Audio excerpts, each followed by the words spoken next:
And let's move on because I got to ask you this question. The Chicago Bulls. Oh, so excited. Where are they going to go? So, like, after the Summer League, I am like on cloud That's right. nine. You know what? The Bulls are back because you know why? They beat Tom Thibodeau's Timberwolves in this Summer League, and they won their championship. How do you feel about that, Mr. Ricky Widmer? Okay, before I give any thoughts on the Summer League, I want to give just my overall thoughts on the Summer League in case you don't know. Ugh. Who cares about the Summer League? And my thoughts are that, number one, the games don't, like, I fucking hate the Summer League only because it's like, who the fuck cares? However, they are important for the development of young players. That's why players need to play at them. Not going to say who, but for the Bulls, the greatest things I saw progression out of Bobby Portis. I saw the big thing for me was everyone was questioning with Denzel. Oh, his knees. We shouldn't draft him because of his knees. Oh, we drafted him. How's his knees? Yeah, he just played 7 games. When you have the 76ers who are like, oh, we're going to rest our biggest star. Enough with the Ben Simmons stuff, Ricky, please. For a random injury. No more. Then why did the Bulls just play their guy who has knee injury? Blah. This could open up all the Garpax jokes in the world, but I'm going to go ahead and say that it's because he can play through it because they're not afraid of some random freak injury that could happen to anyone. But with the Bulls, you saw Denzel play great. We saw Jeremy Grant he had a flash. Jerian Grant. You're good. Keep going. You're fine. I'm getting my Grants mixed up. But now him, Portis, and Valentine, I'm excited for this future. And the way I see this Bulls team moving forward is this is the team you are going to see in the future. Be excited for this future team, not the team for next year. You know why you got to be excited about this team? Because they're not going to make a trade. They're not going to trade any of these guys because that's not how this organization runs. They're not going to get rid of Portis. No, of course not. But listen, okay, I'm going to bounce back off of whatever you were saying about this stupid-ass Summer League, which I agree. It's pretty pointless. But at the same time, look, it's good for some guys. Young players playing against other young players or guys who spent 2 years in the league, whatever have you, as well as some D-League stars. So take that as you will. It's Summer League. I am happy with the way, but they should perform the way that they did because all these players are expected to influence your team when the legit season starts. So I want to see progression out of Cristiano Felicio, which I am very excited about. Also, Bobby Portis better be a beast because he should be one of the top players in the Summer League. Also, Denzel Valentine, of course, he hits those big shots in big games. Oh, that spinner. It's great. That spinning shot. Oh, what a shot. It's a lot of fun. It's great. But the overarching theme is, look, are they going to be relevant come June? Or what is it, May, when the playoffs begin? I don't know. Probably. Look, we'll probably be the 8th or the 7th. Look, I would peg them as the 6th seed right now because they're too talented not to be that good. And I know the East is improved. And I know that what the Chicago Bulls are looking to do is that, look, the stopgaps with Rajon Rondo and Dwayne Wade. Dwayne Wade will fill seats. He'll bring some positive publicity to Chicago Bulls, even though the dumbass GM and the dumbass president or whatever the hell Paxson's position is. Whatever, it's just Garpax. I just can't do it. I don't see the future. Look, if you're holding and grasping onto the idea that Dwayne Wade is going to bring in a top free agent like Chris Paul, I am sorry I think for it you. could happen. It could happen, but that's not how you make this Chicago Bulls team better. You look at what they have internally and their young stars or up and coming young players. I'm very excited about all the pieces that we mentioned before, but I don't know. I really don't know about the Chicago Bulls, man. I think they're good enough to make the playoffs, yes. Even a 6th seed. I'm going to say that. But overall, look, do you guys like being mediocre? I think for the Bulls that this Summer League showed this is the young talent we have in place, and there is something to be excited about for the future. And not just excited about for the future, excited for the future under Fred Hoiberg. And I know that brought in players that don't play for him or his style. After one season, everyone's just ragging on Hoiberg. Only because he's not Tom Thibodeau. What did you expect? He wasn't going to be Tom Thibodeau. It's one fucking year. Let's see him get a second year. If the same shit happens, then we can start ragging on him. It was 1 year. He had to deal with a Jimmy Butler. Yeah, we know. He wanted Derrick to deal with Rose, Jimmy Butler, who clashing wanted- personalities. He and wanted Rose. You had the bad. No, don't me on my wanted- own show. How dare you? he You're the wanted guest here, Rose Ricky Widmer. out of town. How dare you? And that's what Hoiberg had to deal with. Look, we all understand the conversation. Jimmy Butler and Derrick Rose were trying to be the big guys. Joakim Noah, who was the leader in the locker room, got cast aside and pretty much was a no-show. Look, But all Fred you Hoiberg, have to know is this is Jimmy's Unbelievable. team. You got to see the youth that we have. Portis is probably going to play a bigger role. We can now, like, the big thing I saw with Portis is, oh shit, is this what we have? So we can fucking trade Taj this season and not have to worry about him as a part of this future because we can move forward with, we got Rolo and Portis down low instead of Rolo and Gibson because there are going to be teams looking for the Taj Mahal in the paint. Fred Hoiberg has a specific system that he would like to run.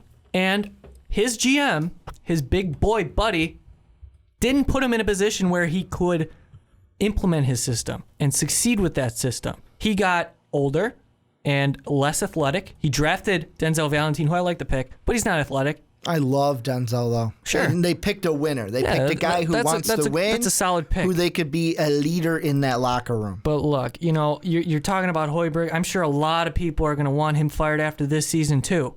But until he gets the right players to freaking play for him, then you have a legitimate gripe. Here, Bulls fans, I'm speaking to you now. Here's how you see this season. One, you got to see the young talent in Summer League. That's the future. The Portis, the Valentine, the Grant. The Wade, the Rondo, don't worry about Rondo. He's only going to be here 1 year. Look at how that contract is structured. He ain't going to be here past this year. D. Wade, he's here to fill seats. Jimmy Butler, he's the king of the castle. Let's see how you work, big boy. Because now you wanted the big boy pants, you got the big boy pants. So it's really Butler, the young talent moving forward.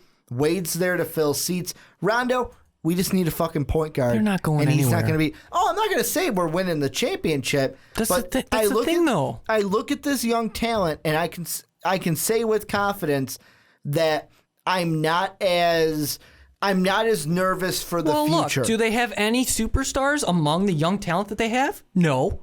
Are they building any? Like, do they give you any realistic idea that they're going to be among the best in the East? And that's the thing with the Bulls. We are in basketball purgatory. It's just like the White Sox. Well, it's either you tank for a Ben Simmons or you don't win have a to champion. tank. Well, no. Because you get that superstar by being 1, 2, 3. Or you can make smart free agent signings if you can nail it down. Or you can make smart trades. Mike, you've seen it for the past few understand, years. and that's the thing. Free agents don't want to come here.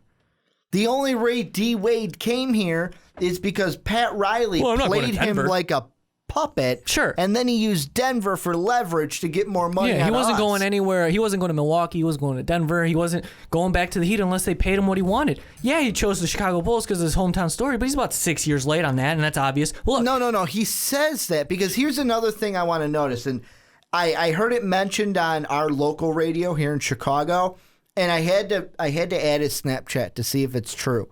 And in most of his Snapchats, except for the one since I guess he's been in Shanghai promoting his whatever new he's doing, shoe show or shoe store or something.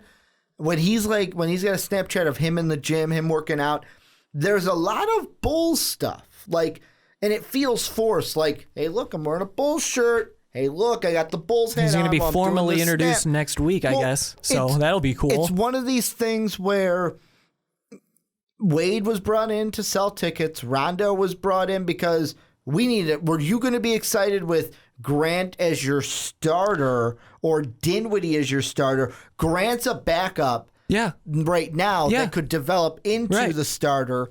We needed a starter. The way that contract is put together, he ain't going to be here past this season. Talking about Rondo? Yeah, look, I understand. He's not going to be here past this season. I understand what the Bulls are doing. And we weren't going to win anything this year with how tough the big boys are at the top of the East and the super team out So west. then why don't you make the move to get better for the long term? I don't get it. What's that move? What move are you talking about? Look, we're going back to the deadline of last year. Oh, they should have traded Move Pop. Gasol. Should have That's traded one. Pop. That's one. I agree. Also, That's figure it totally out one. in your free agent signings. Make smarter decisions. Make a trade. Listen, it starts What with free the front agents? office. What free I don't have agents it are on you the top. looking I'm at? not going to go into specifics because there's so many. Like a Chandler Parsons? There's so many Is that what moving you're thinking? parts in the NBA, and especially with the cap and how expensive these free agents are. Look, you didn't have to invest in a guy like Rondo if you understood where you were in the organization, where you are for the future.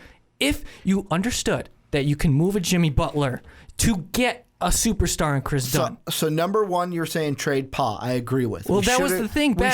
We should. That was the Pa. beginning of the process. Yeah, we should. And you can move Pa. forward. Look, you can move. You saw that they moved Rose. That was a good move. Weren't you excited about the future because you got younger and you got rid of a freaking. Even though we got Rolo, I liked it. No, he's a decent piece for what they have to do now for 3 seasons. Hell yeah, I'll take that. Getting rid of Noah was bittersweet, It but sucked. I didn't really like Noah It that sucked, much. but the production wasn't there from Noah, and you weren't going to spend that money. I don't get to see him shoot crappy free throws, so that's okay. And then the Dunn thing, I would have loved to trade for Dunn. I think we should have. I think we should have pulled that trigger. Even you get a Dunn and a Levine. How is that not exciting? How is that not? I'm going to throw this out there. This is possibly to go off of your in free agency, something you could have done to help your future.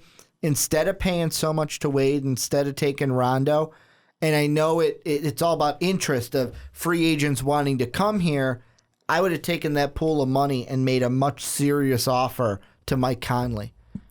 Having him as the point guard instead of Rajon Rondo? Yeah, well, you're investing 150-something mil in Conley. You want to do that? Conley's not really a bad point guard, man. Still, I mean, he's not worth that money. I'm not investing my assets into him. This year... Because then you're going to lose out on guys in the future. This year, the contracts, the way you saw the contracts... Yeah, it's going to get all worse. Funny money. It's all funny money, and it's just getting worse next year when the TV money comes in. This is just money that's on the top. Guys are getting overpaid. And I use the term funny money from Doug Collins, who said it on ESPN. I loved when he said it, and I'm like, fuck it. I'm going to use it ever since. It's all funny money coming out of this league. You talked about a specific name in free agency. Look. Because really, the big guys you were looking at were Conley for point guards. Right. Chandler Parsons, I don't think we were Nick ever going to look at Al him. Horford, all these other guys. Hassan Whiteside, but we had the bigs. Look, at the position that Gar Forman put the Bulls in, restricted them from making a move to put them in a better position for the future. Now, you're talking about Rondo as a stopgap for 1 season. Why not sign a guy like Brandon Jennings?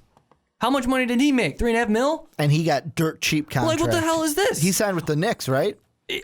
Somewhere. I believe he signed with the Knicks. He signed for cheap. And if that's the route you're going, that's the type of move you make so you can invest in free agency in 2017, make smart moves. And look, it doesn't hurt that you're not going to be good. Look, do you want to be good enough to make the playoffs in a low draft spot? Or do you want to be, bad, but not tank bad for a chance at the lottery? You still get a top 5. And isn't our draft class next season really loaded? It is really top loaded. Top 15 even? And what are they doing, Bulls? What are you doing? The thing that the Bulls and Bulls We're going to fans... have this conversation soon, by the way. What Bulls fans really need to hope for in this upcoming season has nothing to do with their own team. Has nothing to do with their own team. It has everything to do with the Sacramento Kings. And the reason why I say that is our pick is probably going to be, if we don't make the playoffs, we'll be 14 again. If we make the playoffs, I'm going to come out with a way too early mock draft. You guys are getting a little... So outside the top 10. Yeah, we're going to be 16th, I have us, in my way too early mock draft. And I'm giving you guys... So bad. I'm giving you guys some inside scoop to this because I'm going to release it soon. The big thing that we got to hope for is that the Kings do well enough to be outside that top 10. Because if then we get their pick? If they're between 11 and 30, we get their pick. If it's 1 through 10...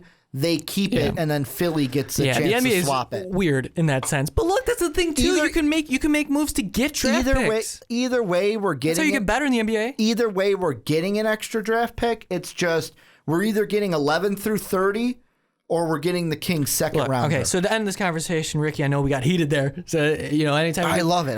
Anytime we talk about the Bulls, it gets hot. But can I say one thing? Go ahead. That's the thing you've been doing all podcasts. No problem, man. I pulled this up because you said their loaded draft class. We're going to have guys like Harry Giles, who's going to be a great power forward. You've got Markel Fultz, who's going to be a great point guard. He could be the number 1 pick, in my opinion, out of the Huskies. Tatum, Josh Jackson, Thomas Bryant, guys like Jarrett Allen. I'm talking guys deep. There's Yvonne Rabb, who should have come out this year. De'Aaron Fox. This draft is going. If you're a lottery pick, you've got a great pick coming up. That's the way I put this. And that's draft. kind of how I was hoping the Bulls took their current route in getting better. Instead of to suck for a top 10 pick. You don't have to necessarily. Well, yeah, you're going to be bad if you don't sign Rondo and Wade, but I think you get better in the long term if you didn't make those moves and you had an opportunity to get draft picks. You had an opportunity to sign free agents instead of investing money or how many years? 2 years for Wade and all that money. Look, Taj is going to be gone after the season, maybe even by the deadline. Who knows? Overall, though, what are you going to do? Do you want to be good enough to not be terrible, or do you want to just move forward, so invest in the future and actually become a legitimate threat in the East? Right now, they're not that. They're just there for fun, and I don't like it.